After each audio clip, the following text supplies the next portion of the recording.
Dan itu adalah sebaik-baik, surga adalah sebaik-baik rumah untuk kembali. Sebaik-baik rumah sudahan. Ini uqbad dar, ini salah satu penamaan untuk surga. Kadang juga perlu kita renungi mana dari penamaan tersebut. Sebab seorang mukmin itu banyak berpikir akibat dari apa yang dia lakukan hari ini. Yang kita kerjakan saat ini memang amalan-amalan, kita tidak langsung dihisap pada amalan-amalan tersebut. Mungkin tidak langsung dimintai pertanggungjawaban, tapi semuanya tercatat, semuanya tertulis, dan semuanya akan kita jumpai. Kita akan jumpai di depan Allah Subhanahu wa Ta'ala. Karena itu hal-hal yang dilakukan itu kadang perlu kita pikirkan. Itulah mana uqbad dar. Sebaik-baik uqbad dar, perumahan kesudahan terakhir dia, itu sorga. Dunia ini apapun yang kita kerjakan, kita dapatkan di dalamnya, ini tempat sementara. Tidak ada yang kekal abadi di sini. Tapi kesudahannya yang terakhir adalah sorga Allah Subhanahu wa Ta'ala, itulah yang dia cari. Maka perhatikan bagaimana kehidupan sorga itu diingatkan, itu disebabkan karena kesabaran kalian. Memang harus ada kesusahan di dunia. Ada hal-hal yang harus dilalui oleh seorang mukmin untuk meraih sorga itu. Dan itu semua manusia yang hidup, dia non-muslim sekalipun, walaupun dia adalah orang yang paling kaya raya, itu kadang mendapatkan dari siksaan-siksaan, hal-hal yang berat di dunia, perkara yang lebih dahsyat.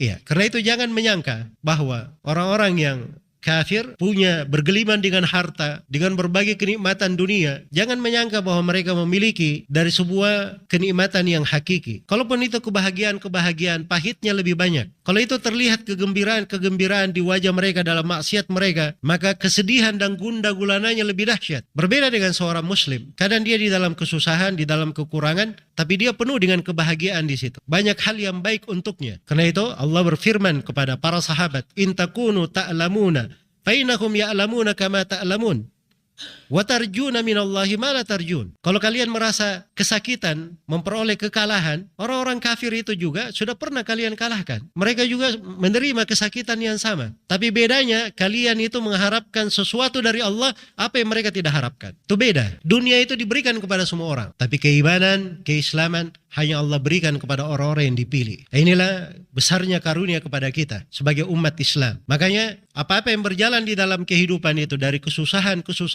perkara-perkara yang kadang memberatkan, itu jalan-jalan menghantarnya kepada surga Allah Subhanahu wa Ta'ala. Betul kadang dia dapatkan keletihan pada puasanya, tapi dahaga pada puasa itu membawa kenikmatan yang besar untuk seorang hamba. Betul mungkin dia dapat hal yang memberatkan di solat malamnya, tapi itu berbagai cahaya dia peroleh padanya. Betul tatkala dia mencari nafkah untuk keluarganya, itu sama dengan orang-orang yang lain juga semuanya mencari nafkah. Tapi dia di dalam mencari nafkahnya ada bentuk dia memikirkan kewajiban Allah yang Allah wajibkan atas dirinya terhadap keluarganya. Dia juga memikirkan hal yang lain dari sudut keutamaan seorang itu mandiri, tangannya di atas, tidak suka tangan di bawah. Itu dari mana-mana yang agung, membawa kebahagiaan di kehidupan seorang muslim. Dan mana-mana ini kalau tidak melekat pada kita, maka itu akan membawa di dalam kehidupan berbagai kekacauan, kadang permusuhan, kedengkian terhadap manusia. Tetapi kalau kita selalu mengaitkannya kepada hal-hal yang dituntunkan oleh Allah dan Rasulnya, perkara-perkara yang dicintai oleh Allah dan Rasulnya,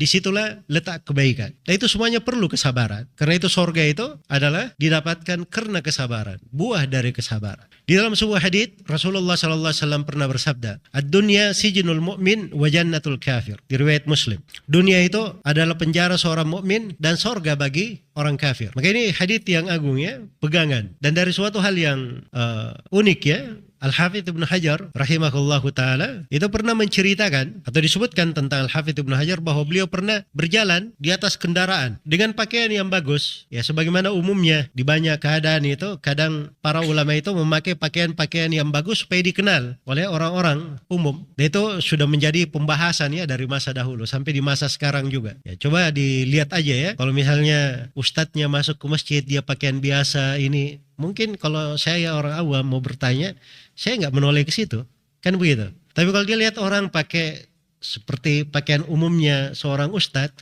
mungkin dia ada masalah langsung bertanya. Sama kita kalau di musim haji ya, kita lihat semua orang pakai jubah ya, pakai kopi ya, kan begitu. Tapi begitu lihat orang yang duduk memberi fatwa itu pakai pakaian luar itu, mislah namanya, ini baru tahu kita, ini orang yang memang alim duduk khusus untuk itu. Nah, itu kan tanda itu. Ya, dan itu ada pembahasannya. Jadi Al-Hafidz Ibnu Hajar ini keluar dengan pakaian yang bagus. Dan banyak dari ulama seperti itu bukan karena mereka cinta bermegahan pada dunia, tapi mereka menganggap itu pengagungan terhadap ilmu yang mereka bawa, ilmu yang mereka sandang, supaya orang-orang menghormati ilmu itu. Maka dihadang oleh seorang kafir. Dia berkata, wahai Ibnu Hajar, ada hadits dari Nabi kalian bahwa Nabi kalian berkata, ad-dunya sijnul mu'min wa jannatul kafir. Dunia itu penjara seorang mukmin dan surganya orang kafir. Kata Ibnu Hajar, iya benar, itu hadits Nabi kami, Nabi Muhammad sallallahu alaihi wasallam. Kata orang kafir ini, gimana bisa? Saya ini sekarang miskin, fakir, pakaian saya compang-camping. Dunia ini penjara bagi saya. Sedangkan kamu penuh dengan kenikmatan. Lebih bagus keadaannya, kamu berkendaraan. Kok bisa?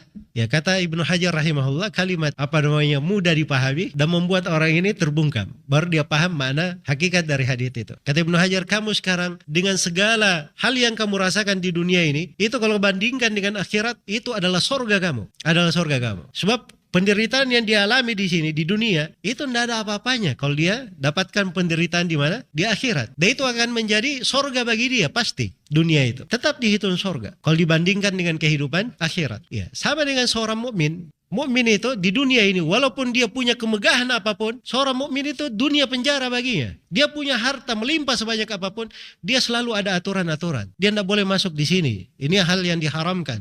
Ini hal yang tidak diperbolehkan.